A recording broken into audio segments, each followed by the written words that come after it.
తిరుపతిలో కల్తీ నెయ్యికి కారణమైన ఏ ఒక్కరిని వదిలిపెట్టబోమని మంత్రి నారా లోకేష్ హెచ్చరించారు. ఇప్పుడు నేను తిరుపతిలోనే ఉన్నా, దమ్ముంటే తిరుపతి వచ్చి ప్రమాణం చేయాలంటూ వైవి సుబ్బారెడ్డికి సవాల్ విసిరారు లోకేష్. వైవి సుబ్బారెడ్డి అహంకార ధోరణితో మాట్లాడుతున్నారన్నారు.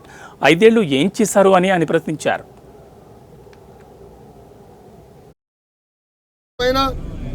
మా ముఖ్యమంత్రి చంద్రబాబు నాయుడు గారి పైన ఆరోపణలు చేశారు. దేవుడు పింక్ డైమండ్ ఏదో దొంగలిచ్చామని. ఏమైంది స్వామి అది? 5 సంవత్సరాలు మీరు ఏం పీకారని అడుగుతున్నా. అంటే రాజకీయం చేస్తాం తప్ప పవిత్రత కాపాడుతాం మీకు తెలీదా అని సూటిగా వైవి సుబ్బారెడ్డిని నేను ఈరోజు ప్రశ్నిస్తున్నాను. మీరు ఆధారాలు చూపిస్తుంటే భూమన కరుణాకర్ రెడ్డి మాత్రం చంద్రబాబు గారి మీద విమర్శలు